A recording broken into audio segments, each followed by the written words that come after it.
다 같이 일어나서 하나님 말씀 받도록 하겠습니다. 하나님 말씀 마태복음 6장 9절로 10절입니다.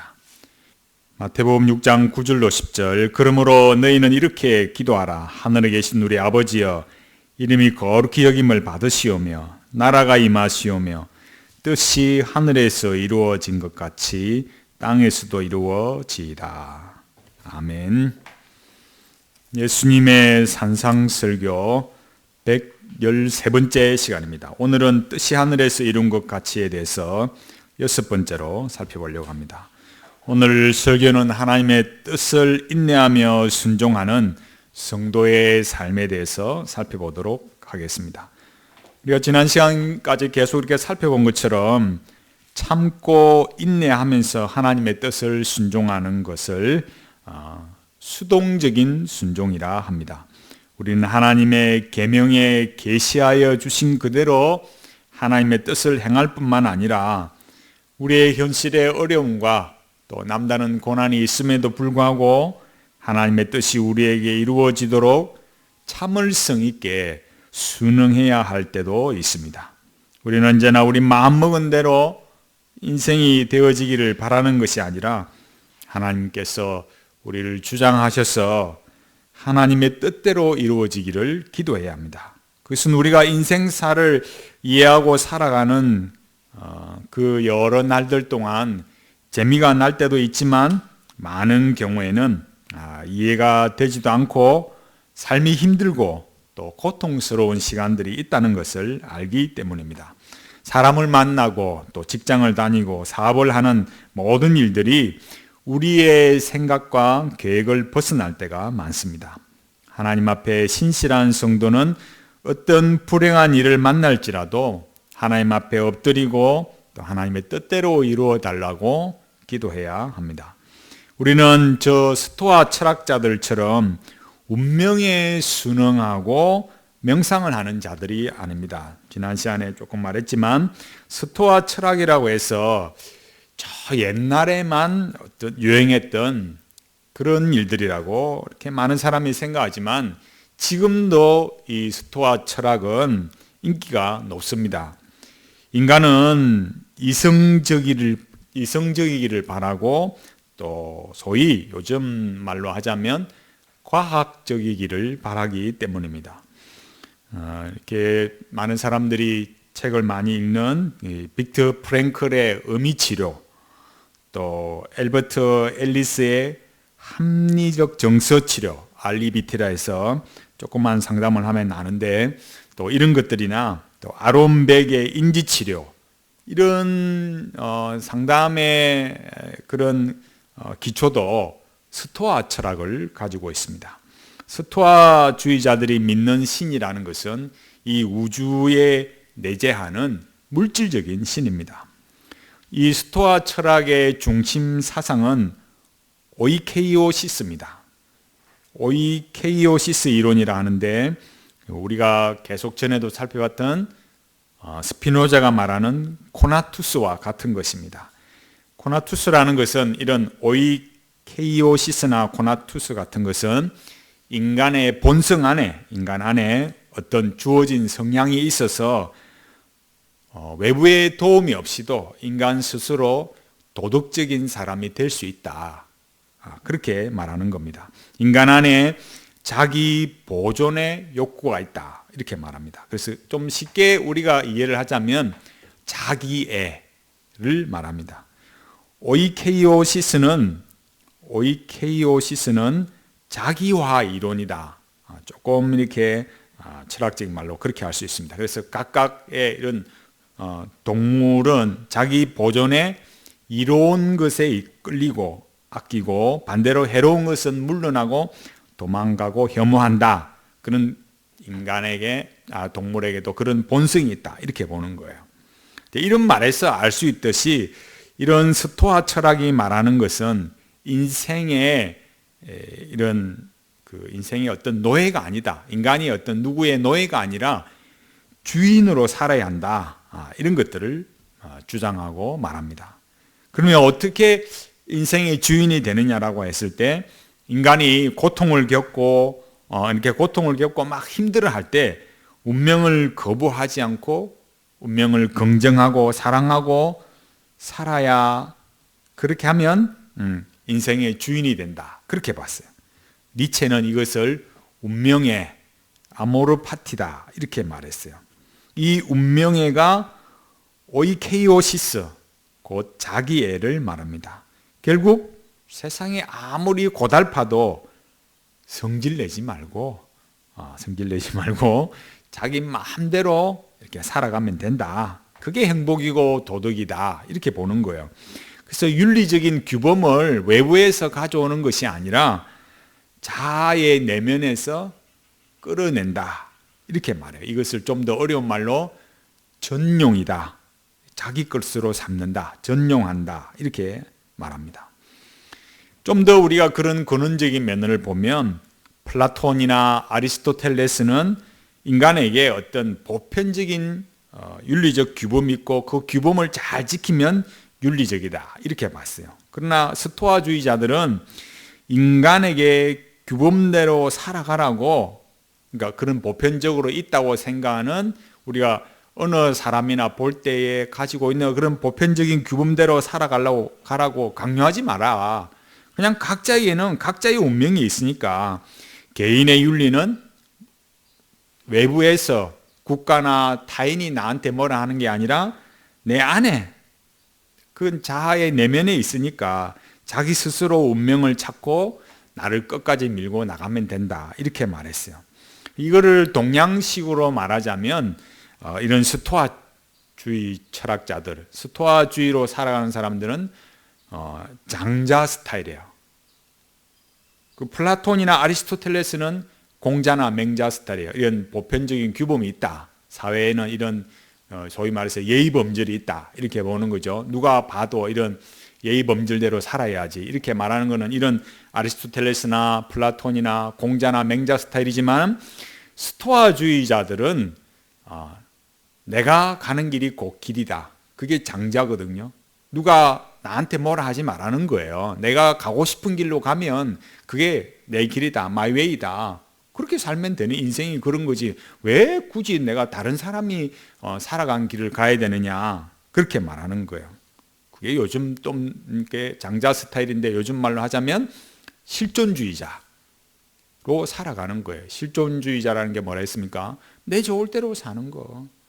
누가 나보고 뭐라 할 그런 거 없고, 내가 나여, 나 좋은 대로 살면 되는 거야. 그게 실존주의자예요. 외부의 어떤 규범이나 나를 제재하는 타자가 있어서는 안 된다라는 거예요. 그럼 그걸 어디까지 밀고 나가야 되느냐? 내가 끝까지 내 좋을 대로 밀고 나가면 그게 스토아주의고 장자고 이 실존주의자들이고 현대인의 어떤 중요한 그런 스타일이 되어 있는데, 그럼 도대체 나를 끝까지 밀고 가면 된다. 그럼 어디까지 밀고 가느냐? 물어보면 모른다. 몰라. 그냥 알 수 없지만, 그냥 알 수 없는 그곳까지 그냥 끝까지 밀어 나가면 그게 내 의지고 내 자유고 내 마음이야, 이렇게 말하는 거예요. 그럼 사람이 그렇게 살아가면서 내가 아무리 밀어붙여도 내 인생에 있어서, 살아가는 일에 있어서 미끄러짐이 발생하고 불안이 있고 고통이 있고 막 허탈함이 생기는데, 그럼 그걸 어떻게 합니까? 그럼 명상하는 거예요. 가부좌 틀고 벽 보고 명상하는 거죠. 자기 안에서 더 어떻게 할 수가 없으니까 또 그걸 끌어내야 하기 위해서 명상을 하고, 그 자기 마음대로 안 되는 이 현실의 이 부조리를 해결하기 위해서, 분노를 다스리기 위해서 고상하게 살아야 하니까, 세상이 더럽다고 해서 그럼 나도 그러면 그냥 총칼 꺼내고 막 한바탕 하고 인생을 끝내고 그렇게 지저분하게 인생을 마감하고 싶지는 않다 이거예요. 좀 더 고상하게 그렇게 하고 싶은 것이 그런 방식이 명상인 거예요. 그럼 스토아 철학이 왜 만들어졌느냐 생각해 보면, 인생을 살아가는 데 있어서 이 인생이 내 마음대로 안 되는 거예요. 그 내 마음대로 안 되는 걸 다른 말로 뭐라 했습니까? 인과율대로 안 되는 거예요. 내가 열심히 살고 내가 계획한 대로 이렇게 하면 될 줄 아는데 나 자신도 그렇고 자식들도 그렇고 내 마음대로 안 되는 거예요. 세상도 언제 이런 세상이 될 줄 어떻게 알았어요? 그게 그냥 단지 너, 나 이런 우리 이런 게 아니고 온 세상이 다 그냥 그렇게 흘러가는 거예요. 그게 단지 스토아 철학자들만이 아니라 세상이 다 그런 거예요. 그렇게 세상의 모든 종교와 철학이 하는 말이, 그러니까 자기 스스로 이 험한 거를 이겨내고 싶다 이거예요. 그러나 사람의 본성이 죄악되다 보니까 누가 자기에게 무엇이라 말하는 게 싫다 이거예요. 내 고생하는 것도 힘들어 죽겠는데 누가 나한테 왔어요. 야, 너 인생 그리 살지 마. 이러니까 없는 성질이 더 많이 생기는 거예요. 그러니까 그렇다고 해서 세상을 살아가는 데 있어서 추하게 살고 싶지 않더라 이거예요. 그 내가 인생이 힘들다고 해서 좀 도덕적이고 고상하게 살다가 죽고 싶은 거지, 그냥 인생이 힘들다고 해서 그냥 막 아무 때나 그렇게 살고 싶지 않은 거예요. 품격 있게 그렇게 살다가 죽고 싶은 거죠. 세상은 힘들고 인생은 내 맘대로 안 되고, 그렇다고 속에서 분노가 일어나는데 그 분노를 다 풀고 살 수는 없더라고요. 그래서 세상은 뭐라 말하느냐, 어떻게 살기로 했느냐면 이게 내 운명이야. 그게 최선의 답이라는 거예요. 그 어떻게 해결할 수가 없는 거예요. 그럼 어떻게 되느냐, 인생의 삶을 이게 내 운명이다라고 받아들이면서 명상하면서 마음을 다스리고 네가 할 수 있는 만큼 최대한 고상하게 살다가 그렇게 죽으라. 그 외에는 할 말이 없는 거예요. 안 되니까 뭐예요? 그 아무개처럼 막 아모르 파티 하면서 막 술 먹고 흔들다가 그냥 인생 끝내는 거예요. 이렇게 아모르 파티를 하든지 저렇게 좀 고상하게 아모르 파티를 하든지 그냥 내 인생 내 맘대로 하다가 죽겠다. 그 외에는 할 말이 없는 거예요. 그러면 그런 스토아주의 철학자들이나 장자나 이런 실존주의 스타일이나 그렇게 살지 않고 예수 그리스도의 십자가의 피로써 구원을 받은 성도들은 우리는 어떻게 이 고난 많은 세상을 살아가고, 우리 처음 시작에 말했던 것처럼 참고 인내하면서 하나님의 뜻에 순종하는 그런 수동적 순종을 이루어 갈 수 있느냐 하는 거예요. 우리는 이 고생이라는 것을 외면하지 않고 운명이라 하지 않고 하나님의 뜻에 순종할 수 있습니다. 왜 그렇습니까? 고난 속에 인내하며 이 수동적 순종을 이루어 갈 수 있는 것은 살아계신 하나님께서 이 역사를 주관하시고 우리를 하나님의 뜻대로 사용하실 것을 믿기 때문입니다. 예수님께서는 십자가를 지시기 전에 기도하시면서도 마태복음 26장 39절에서 내 아버지여, 만일 할만하시거든 이 잔을 내게서 지나가게 하옵소서. 그러나 나의 원대로 마시옵고 아버지의 원대로 하옵소서. 아멘. 이렇게 기도하셨어요. 예수님께서는 그 십자가의 고통을 아셨으나 피하고 저버리지 아니하시고 원래 오신 그 구속자의 그 사명을 다 이루시기 위해서 아버지의 뜻대로 이루어지기를 기도하셨습니다. 예수님께서는 우리 죄를 위한 속죄제물이 되셔야 했기 때문에 고통의 십자가를 지셔야만 했습니다. 십자가의 피로써 자기 백성의 죄를 사하시고 하나님의 백성으로 삼으시는 것이 하나님의 뜻이었기 때문에 십자가에 피 흘리는 고난을 다 당하셨습니다. 그럼 우리가 겪는 고난은 무엇이겠습니까? 우리가 겪는 고난은 예수님과 동일한 고난은 아닙니다. 왜냐하면 우리는 우리의 당하는 고난은 대속적 고난이 아니기 때문에 그래요. 사도 바울은 이렇게 말했습니다. 골로새서 1장 24절에 나는 이제 너희를 위하여 받는 괴로움을 기뻐하고 그리스도의 남은 고난을 그의 몸된 교회를 위하여 내 육체에 채우노라. 아멘. 사도는 이 말씀을 복음에 대한 충성을 말하면서 고난의 의미를 말했어요. 복음을 위한 고난이 뭘 확증하느냐? 사도직을 확증한다. 내가 이 복음을 위해서 영광을 받고 유명해지고 막 대단한 강사가 되고 요즘식으로 말하면 방송국에 출연하고 광장에 나가서 마이크 들고 막 이렇게 하는 게 아니라 이 복음 때문에 복음을 전하는 일로 고난을 받는 이것이 오히려 사도직을 확정해 준다. 그렇게 말했어요. 그런 거 보면 요즘은 거꾸로 된 게 너무 많잖아요. 그죠? 복음 때문에 고난 당하는 사람이 얼마나 있어요. 당연히 유명해지는 것처럼 그렇게 생각하지만 너무 이렇게 사실은 안 맞는 거예요. 이 24절에서 그리스도의 남은 고난이라는 것은 그리스도의 속죄가 부족하다는 뜻이 결코 아니에요. 여기에 나오는 고난이라는 이 헬라어 드립시스는 속죄의 죽음에 사용된 적이 한 번도 없어요. 이 헬라어 단어는 우리가 이 믿음으로 인해서 당하는 환난이나 이런 고난들을 말합니다. 그래서 이 고난은 우리도 주님의 교회를 위해서 당하는 고난이 있다. 예수님의 지체로서 하나의 다 한 몸으로서 당하는 그런 고난을 말합니다.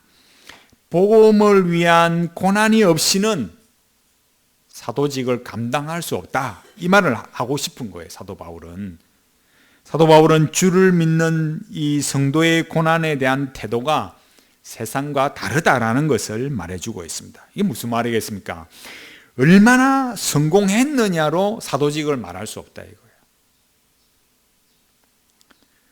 그럼 우리 입장에서는 뭐겠습니까? 얼마나 성공했느냐로 성도다움을 말하지 않는다는 거야. 또 오해해서 돈 벌지 마라 이 말이 아니로 정말 참다운 복음을 전가하고 믿음대로 살아간다면 우리 삶에는 당연히 고난이 있을 수밖에 없다. 이걸 말하는 거예요.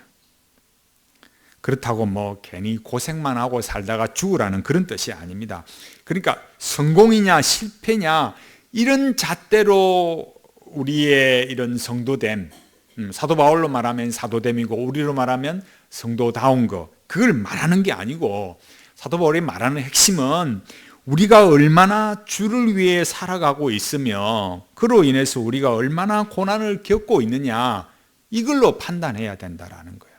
먼저는 우리 마음이 얼마나 주님을 위하여 살고 있느냐 이게 핵심이에요. 하나님께서 내게 맡겨주신 것만큼 내가 감당하고 살아야 된다. 자기가 받은 분량이 얼마인지 알고 그 분량만큼 감당해내는 사람이 바로 선한 청지기로 사도 바울은 사도 바울대로 우리는 우리대로 하나님의 기뻐하심을 받는 거예요. 하나님께로부터 받은 것은 100인데 내가 감당해야 하는 것은 10이다. 그러니까 내가 하고 싶은 거는 10이다. 이러면 안 된다는 거예요. 꼭 이런 말하면 엉덩이 뿔난 인간이 꼭 하는 말이 나는 하나도 안 받은 사람이 어디 있어요. 다 받았어요. 100을 받았으면 내가 100을 감당해야 됩니다. 그 감당해야 하는 것이 가정에나 동네에서나 교회에서나 하나님께서 감당하라고 주신 거예요. 100을 감당하면 하나님께서도 1000을 감당하도록 주십니다. 100을 감당하려면 그럼 어떻게 되느냐? 100가지를 감수하고 살아가는 거예요. 100가지 고난을 감당해 가면서 100가지 고난을 감수하면서 하나님의 뜻이 이루어지도록 참고 인내해야 됩니다. 100을 감당하는 사람은 고난에 대한 가치가 달라야 돼요. 그 가치라는 게 뭐겠습니까? 내가 이 고생한다고 누가 알아주겠나? 그래가지고는 아무것도 못해요. 남들이 알아주지 않으니까 고난이고 환난이고 핍박이고 그런 거예요. 그럼 만약에 남이 알아주고 막 박수 받으면서 가고 그럼 그건 뭐예요? 고난이 아니고 복이고 영광이고 명예스러운 거잖아요. 그러니까 하나님께서 우리 인생에 있어서 우리 삶에 사도 바울이나 우리나 믿음으로 인해서 고난을 당하고 얼마나 주님을 위해 살아갈 것인가, 그런 하나님 앞에 순수한 열심과 신앙을 가지고 달려가면 그게 뭐가 되겠어요? 그게 복이고 영광이고 명예가 되는 거예요. 그러나 이 인생에 살아가는 삶에 그 수많은 어려움이 있기 때문에 남들이 알아주지 못하기 때문에 고난이고, 그러니까 참고 인내하고 내가 100이면 100가지를 내 자리에서 감당을 해 가야 되는 겁니다. 우리가 하나님의 나라를 위한 고난을 받는 것이고 영혼을 위한 고난이 되어야 하는 거예요. 그게 고난의 가치가 달라지는 관점이고, 그래서 혹여 내가 이게 참 감당이 안 돼서 울고 잠이 안 오고 힘들어도 그게 마음에 그냥 새겨지고 또 새겨지고 또 그래, 또 그게 가치가 다른 거고, 울어도 우는 의미가 다른 거예요. 그 우는 의미가 다르면요, 그냥 한 맺혀서 그냥 막 언놈이든 나한테 걸리기만 해봐 그냥 그렇게 사는 게 아니라 마음이 따뜻해진다고요. 나는 누구냐? 사는 목적이 뭐냐? 왜 사느냐? 이게 이 사명적 관점이 올바르게 정립이 되어야만 됩니다. 그게 무슨 말입니까? 우리가 감당해야 할 사명은 내 마음에 드는 사람과 오긋하게 커피 한잔 하는 것이 아니고, 마음에 안 드는 그 사람과 살아내야 한다는 거예요. 돈이 있으나 없으나 사람들이 가지는 마음이 무엇이겠습니까? 저놈은 더럽고 이놈은 나하고 격이 안 맞다는 거예요. 예? 사람을 이렇게 살펴보면 이 있는 놈이나 없는 놈이나 있는 놈은 더하고 저런 건 더럽고 뭐 비리가 있고 추하고 막 그렇고, 또 그 사람 안 보고 다른 사람을 돌아보면 어때요? 내가 아무리 그래도 그렇지 저런 인간하고 내가 상종하고 살겠나? 이 격이 안 맞더라는 거예요. 그러니까 세상엔 두 부류밖에 없어요. 쳐다보면 이놈들은 더럽고 저놈하고는 격이 안 맞고, 그렇게 우리는 그런 마음을 가지고 사는 거예요. 저놈은 욕심이 많아서 싫고 이놈은 나하고 수준이 안 맞다, 그렇게 생각하는 거예요. 결국 나하고 맞는 인간은 아무도 없어요. 아무도 내하고 짝을 맞출 인간이 없더라, 그런 거예요. 고난이 뭡니까? 고난에 대한 관점이 뭐겠습니까? 고난은 어디에 나랑 마음 맞는 사람이 없나 하면서 마음 맞는 사람 찾아다니는 것이 아니에요. 물론 우리는 함께 마음을 나눌 마음 맞는 사람도 있어야 돼요. 그리고 그건 고난이 아니라 했잖아요. 다 알아주는 거니까 그건 고난이 아니라 했어요. 그러면 고난이 뭐냐 하면, 나랑 안 맞는 그 사람, 밥 먹다가 괜히 그 사람 이야기 나오면 숟가락 탁 놓고 뭘 막 그만 먹자, 그런 사람, 자다가 생각나서 잠이 안 오게 하는 그 사람, 길 가다가 저 멀리 보는데 갑자기 그 인간이 보여서 야 이제 좀 그만 보고 사세, 그런 사람, 그런 마음에 안 드는 사람과 밀고 당기는 싸움을 계속하고 사는 것이 고난이에요.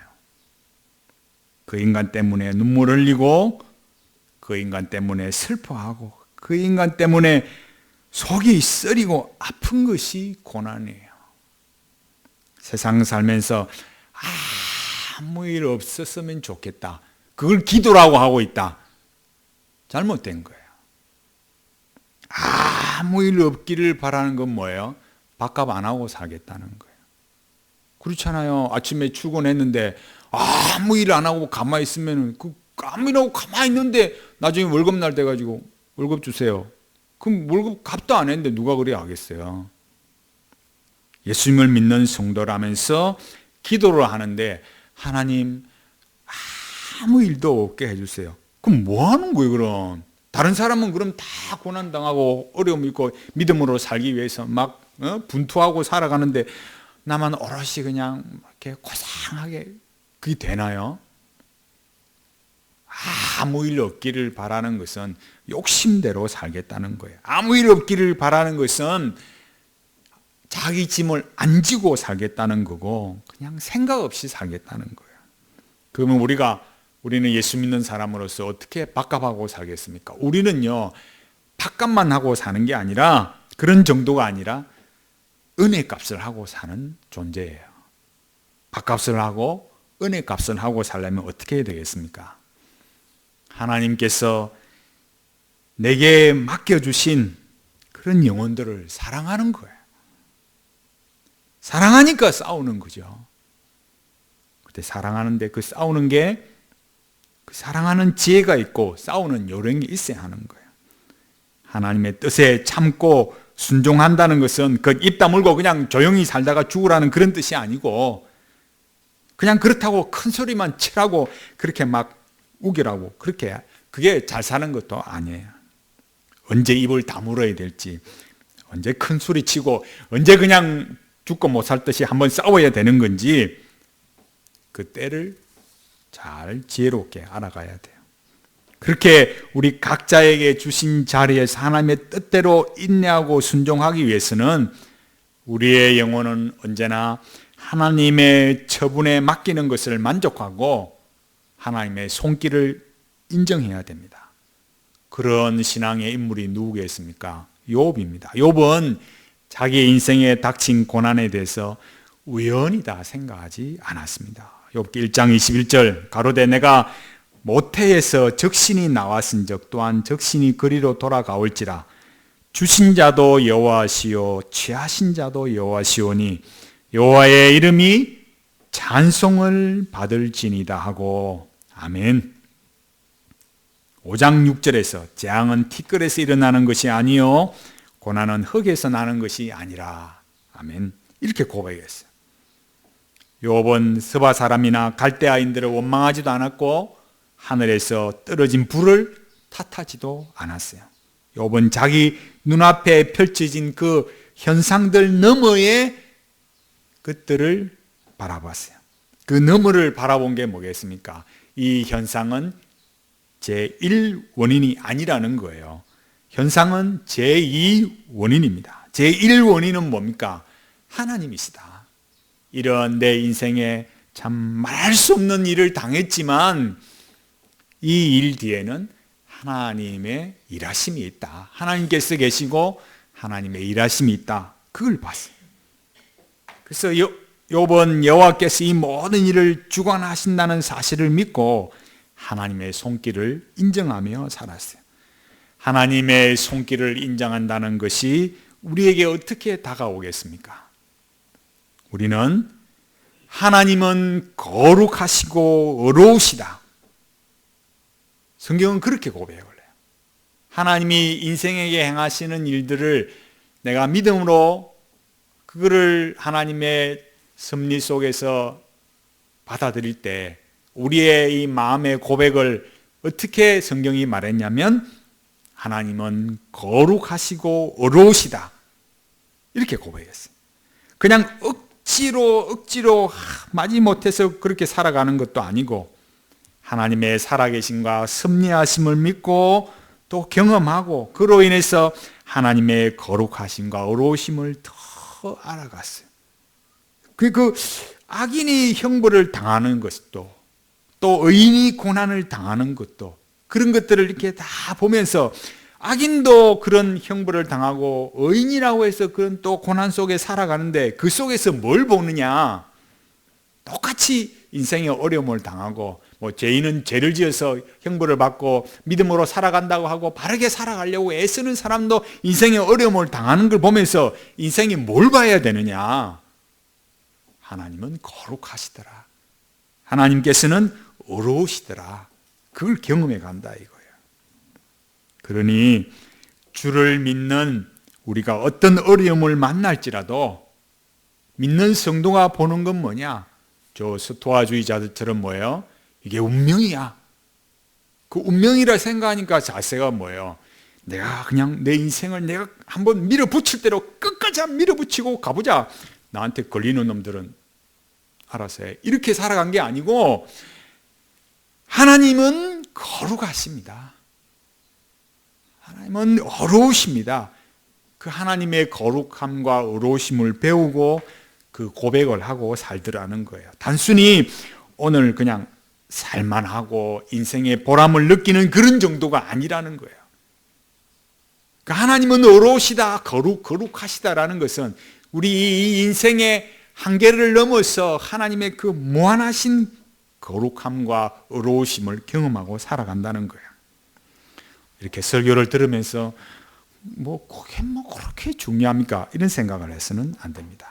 우리가 참을성 있게 하나님의 뜻대로 순종하고 살아가는데 하나님의 거룩하심, 하나님의 의로우심, 그걸 경험하는 게 왜 그렇게 중요하겠습니까? 하나님의 위대하심이 이 우주의 이 수많은 존재 가운데서 하나님의 의로우심과 거룩하심이 나에게 나타난다. 이게 중요한 거예요. 그렇기 때문에 오늘을 살아내고 평생을 살아도 흐트러짐이 없이 신실하게 주님 앞에 살아갈 수 있는 거예요. 사람이 그렇잖아요. 아니, 전혀 그럴 사람이 아닌데 어느 날 갑자기 탁 옆으로 새는 거예요. 그 왜 그런 줄 아세요? 자기의 이 삶을 운명이다 생각하고 스토아주의자처럼 장자처럼 실존주의자처럼 막 끝까지 밀어가면요, 어느 날 갑자기 멘탈이 탁 붕괴를 하는 거예요. 그 옆으로 새요. 저 사람이 왜 저럴까 싶지만 이해 안 될 만큼 그런 일이 발생하는 거예요. 우리가 그런 흐트러짐이 없이 평생을 신실하게 살아가는 것은 바로 이 우주의 이 수많은 존재들 가운데 하나님의 그 의로우심과 거룩하심이 예수 그리스도 안에서 성령님의 역사로 나에게 그 거룩하심과 의로우심이 나타났다. 그게 뭘로요? 예수 그리스도를 믿은 이 고백으로, 이 믿음으로 우리에게 주어진 거예요. 우리는 저 스토아주의자들처럼 운명이라 여기고 우리 안에서 뭔가를 만들어낼 수 있는 것처럼 나만의 길을 가리라, 이런 게 아니에요. 그 사람들이 그렇게 큰 소리 치죠. 말은 나만의 길, my way, 아무도 나한테 규제하지 마, 이렇게 말하지만 사실은 다른 사람이 간 길을 그냥 가는 것밖에 없어요. 특별한 게 있습니까? 우리가 나이 들어서 꼭 100살, 100몇십 살 살아봐야 합니까? 나이 50만 넘어도 아무리 큰 소리 떵떵 치던 인간도 똑같이 저도 아프고 저도 쓰러지고 자빠지고 아프고 자식도 애매이고 저도 힘들고 다 천태만상 속에서 한숨 쉴 수밖에 없는 인간이고 특별한 나 아무도 없어요. 아무도 그런 사람 없어요. 성도는 뭐겠습니까? 인생을 살면서 하나님의 거룩하심, 의로우심을 경험해 가는 자이고, 그걸 경험해야 우리 영혼이 연단을 받아서 고난이 재산이 됩니다. 우리 마음의 자산이 된다고요.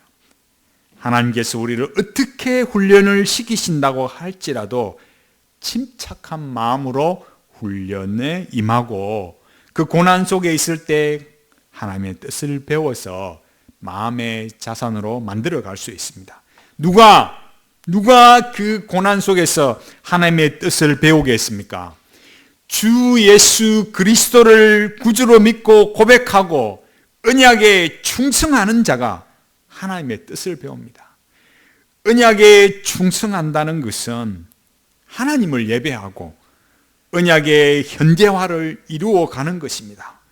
언약에 충성한다는 것은 여호와가 주시다, 여호와는 나의 보호자시다, 여호와가 나의 보복자시다 라는 것을 믿고 고백하고 산다는 것입니다. 어디서 살아도 하나님 앞에 살고 아무리 힘들고 원통한 일을 당해도 감정적으로 행동하지 않고 하나님께서 나의 보복자이시니 하나님께서 갚아주실 것이다 믿고 사는 겁니다. 그 믿음으로 살면서 나는 뭘 배우느냐? 하나님의 계명대로 사는 것. 하나님의 계명대로 살면서 하나님의 거룩하심과 의로우심을 경험하고 하나님으로부터 의미와 통일성을 충만하게 누려가는 것입니다. 인생의 고난이 우리에게 유익한 것은 그런 고난이 우리를 하나님께로 돌아가게 하고 더 가까이 가게 하기 때문입니다. 탕자가 자기 수중의 걸 다 허비했을 때 누가복음 15장 18절에 내가 일어나 아버지께 가서 이렇게 생각했어요. 힘들고 어려울 때 마음에 뭔 생각을 하느냐? 나는 아버지께 갈 거다. 나는 하나님 아버지께 갈 거다. 그 영혼이 복받은 영혼이에요. 에이 그냥 막 대충 살다가 죽지. 그건 인생 의미 없어요. 아무리 고생하고 힘들게 살고 그렇게 자기 인생을 살았을지라도 나는 아버지께 갈 거다. 그 사람이 복받은 영혼이에요. 우리가 살아가면서 늘 현명한 판단합니까? 나는 잘한다고 그때 잘한다고 그래 했는데 돌아보면 아이고 그게 죽을 수였다는 거, 그게 그냥 망하는 수였다는 그럴 때도 있잖아요. 인생이 뭐 늘 승리합니까? 늘 잘 되는 일만 있습니까? 때때로 실패하고 때로 죄를 짓는 거예요. 그래서 어떻게 되었느냐? 그게 중요한 거예요. 우리는 늘 앞만 달려보고 막 열심히 가고 늘 승리하고 너는 다 자빠지고 쓰러지고 죽었지. 나는 이렇게 승리했다. 이 승리의 월계관 쓰고 트로피 들고 누가 그래요? 그런 사람은 없어요. 우리는 하나님의 뜻대로 열심히 살아서 하나님의 영광을 나타내는 삶을 살아가는 것을 그 실패와 고난 속에 배우는 거예요. 그리고 우리는 이렇게 실패했을 때 어떻게 해야 되느냐, 죄 지었을 때 어떻게 해야 되느냐, 이걸 배우는 거예요. 나만의 길 이런 걸 가르치는 게 아니고 성경이 우리에게 뭘 말할까요? 네가 실패하고 네가 죄 지었을 때 예수 그리스도께서 너를 위하여 중보하고 계신다. 이걸 먼저 배우는 거예요. 내가 그때 생각을 다 고쳐먹으니까 막 길이 창 열리더라. 천만에요. 그건 세상이 말하는 거고. 그걸 알게 하고 가르쳐주는 성경의 여러 인물 중에 중요한 사람이 누굽니까? 사도 베드로예요. 베드로가 뭐 앞에 다른 건 놔두고 베드로가 예수님 부인할 것을 예수님 미리 말씀해 주셨어요. 성만찬을 나누고 감난산으로 가셨을 때 마태복음 26장 31절에서 오늘 밤에 너희가 다 나를 버리리라. 베드로와 그 제자들이 함께한 제자들이 다 뭐라고 했습니까? 마태복음 26장 33절 35절에 베드로가 대답하여 가로되 다 주를 버릴지라도 나는 언제든지 버리지 않겠나이다. 예수께서 가라사대 내가 진실로 내게 이르노니 오늘 밤 닭 울기 전에 내가 3번 나를 부인하리라. 베드로가 가로되 내가 주와 함께 죽을지언정 주를 부인하지 않겠나이다 하고 모든 제자도 이와 같이 말하니라. 아멘. 베드로 말이 거짓이었습니까? 거짓 아니었어요. 베드로가 주를 향한 그 마음이 너무나 진실하고 뜨거웠지만 그러나 예수님께서 잡히시고 예루살렘이 살벌해졌을 때는 그 자신의 마음과 그 순전했던 그 열정이 아무 소용이 없었어요. 베드로는 예수님을 부인했고 실패하고 예수님께 죄를 지었습니다. 누가 베드로에게 와서 총칼을 겨누고 너 죽을래 살래? 너 똑바로 말 안 해? 너 예수님 제자지? 이렇게 안 했잖아요. 누가요? 성경이 뭐라 말합니까? 어떤 여종이 이렇게 말해요.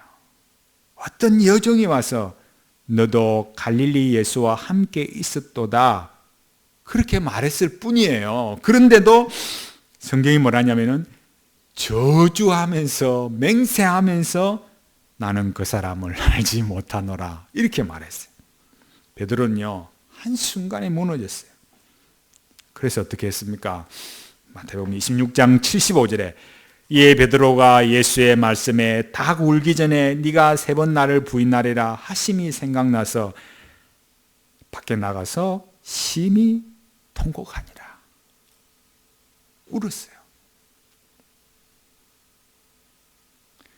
그 예수님의 말씀이 생각나서 베드로가 회개하고 한없이 울었어요. 뭐 울은 걸로 끝이 아니었어요. 그 이전에 뭐라 그래요? 예수님께서 이미 베드로를 위해서 중보기도 하셨다고. 누가복음 22장 31절 32절에서 시몬아 시몬아 보라 사단이 밀가부르듯 하려고 너희를 청구하였으나 그러나 내가 너를 위하여 내 믿음이 떨어지지 않기를 기도하였노니 너는 돌이킨 후에 내 형제를 굳게 하라. 아멘. 예수님께서 베드로를 아시고 베드로가 그 믿음에서 떨어지지 않도록 기도하셨어요. 예수님께서 베드로를 위해 기도해 주셨듯이 우리가 실패하고 죄 지었을 때도 우리를 위하여 기도하고 계신다는 이 사실을 알아야만 합니다. 예수님께서 우리 죄를 사하시려고 하나님께서 우리 죄를 사하시려고 예수 그리스도를 십자가에 내어주셨습니다. 십자가의 피로써 우리를 구원하신 하나님께서 우리를 결코 저버리지 않으신다는 사실을 기억하고 끝까지 예수님을 신뢰해야 됩니다. 여기까지가 끝이 아니라는 거예요. 다시 예수님께 돌아온 베드로는 그럼 실패 안 했습니까? 아니에요. 또 고기 잡으러 갔어요.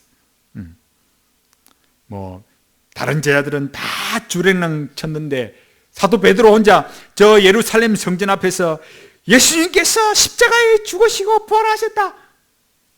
그렇게 안 했어요. 요한복음 21장 3절에 보면 뭐라 그래요? 나는 물고기 잡으러 가겠노라. 먼저 기대 들었다니까요. 그러니까 베드로가 걸어가니까 뭐라 그래요? 다른 제자들이 우리도 함께 가겠다. 베드로가 그 말 안 했으면 안 했을 수도 있을 건데 그래 갔어요. 울고 불고 잘못했다고 하고 회개했다고 해놓고 고기 잡으러 가겠다고 먼저 말하고 먼저 행동했어요. 그래서 예수님 찾아오셔서 잘 아는 대로 요한복음 21장 15절대로 요한의 아들 시몬아 네가 이 사람들과 나를 더 사랑하느냐 그 말씀하시고 또 회복했는데도 그럼 또 그걸로 또 끝이었겠습니까? 성령님이 오셔서 이 오순절에 그 성령님의 역사하심을 경험하고 그랬는데도 갈라디아서 2장 11절 13절에 보면 이방인들과 같이 식사하다가 야고보에서 온 사람들, 저 예루살렘에서 사람들이 오니까 그냥 또 얼버무리고 그냥 가버렸네요. 그게 또 문제가 되는 거예요. 그런데도 또 회복하고 또 하나님 앞에 자기 일을 감당하고 하나님 앞에 갔어요. 그럼 뭘 했을까요? 베드로가 이 오순절 성령님께서 임하셨을 때 성령님의 큰 역사를 경험하고 교회를 세웠어요. 두 번째 한 큰 일이 뭐냐면 유대인과 이방인의 벽을 허무는 일을 이 사도 베드로가 했습니다. 베드로가 그 이 큰 일을 감당하고 주님께 갔습니다. 그러나 그 이전에는 실패하고 넘어지고 다시 일어서고 또 그렇게 회복하고 그렇게 갔다는 거예요. 하나님께서 자기 백성을 끝까지 붙드시고 영원히 함께 하십니다. 우리가 예수 그리스도를 믿게 된 것은 오직 성부 하나님께서 택하신 자들에게만 주신 은혜이고 특혜입니다. 그 은혜와 특혜를 받은 자는 고난과 실패와 죄 가운데서도 언제나 아버지의 뜻대로 되게 해 주시옵소서. 그렇게 기도하면서 하나님께 돌이키고 하나님께서 맡겨주신 자리에서 주의 계명대로 신실하게 순종해 갑니다. 고난이 우리를 낮추게 하고 고난이 우리를 각성케 하고 고난이 우리의 못난 것을 깎아내고 고난이 우리의 죄를 억제하고 고난이 우리의 마음을 돌이켜서 아버지, 내가 이제 아버지께로 갑니다. 그 마음이 들게 하는 거예요. 그 믿음을 불러일으키는 거예요. 그렇게 고난이 재산이 되는 은혜는 예수 그리스도의 십자가 피로써 구원을 받아 하나님의 자녀가 되었기 때문에 우리에게 주어지는 것입니다. 성령 하나님께서 우리 안에 내주하시면서 구원의 확신을 주시고 하나님의 백성으로 살아가는 이 존재의 명예를 누리고 살게 하시기 때문에 고난이 재산이 됩니다. 고난이 재산이 되는 은혜는 우리 영혼의 상태에 달려 있습니다. 우리 하기 나름이라는 뜻이 아니라 성령님께서 우리를 말씀 안에서 지속적으로 변화시켜 가고 이미 우리를 변화시켜 놓았다는 뜻입니다. 우리 영혼은 성령님의 은혜로 그 새로워진 본성의 그 성향대로 살아가기를 열망합니다. 그 열망이 무엇이겠습니까?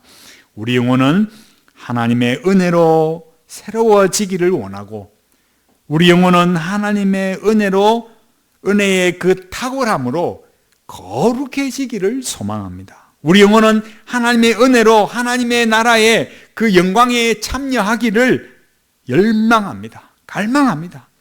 그 나라의 영광을 누리기 전까지는 우리에게는 고난이 있어요. 그 고난을 인내하고 하나님의 뜻대로 순종하며 살아가야 합니다. 우리에게 인내가 필요한 그 궁극적인 이유는 무엇이겠습니까? 물론 그 궁극적인 이유는 하나님의 영광인데 히브리서 10장 36절에서 이렇게 말해요.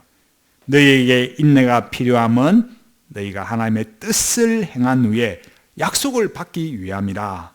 아멘. 우리가 하나님의 뜻을 행한 후에 받는 것은 하나님의 약속이라 했습니다. 하나님의 약속이 뭡니까? 우리 주 예수 그리스도의 십자가의 피로서 주시는 영생입니다. 이 영생 안에 내가 이 고난을 당하면서 누가 나를 알아줄까? 이 인생에 한맺히고 눈물 흘리고 잠 못 자고 하나님 아니면 못 살 것 같은 이 한없는 마음에 맺힌 모든 것들에 대한 보상, 그 모든 보상이 이 영생 안에 다 들어 있습니다. 우리가 영원한 천국에서 누릴 영생은 우리가 이 땅에서 당하는 고난과 슬픔과 눈물에는 비할 것이 못 된다 했습니다. 예수 그리스도의 십자가의 피로서 구원받은 이 놀라운 은혜, 내가 어떤 고난에도 이 믿음을 포기할 수 없고 내게 주신 이 약속이 장차 확실하게 주어질 것을 성령님 안에서 확신하기 때문에 이 놀라운 은혜 속에서 이 복되고 귀한 은혜를 내가 가장 귀하게 여기고 참고 인내하고, 그래서 하늘 아버지의 뜻대로 살아가다가 천국의 영광을 누리는 복된 성도들이 다 되시기 바랍니다.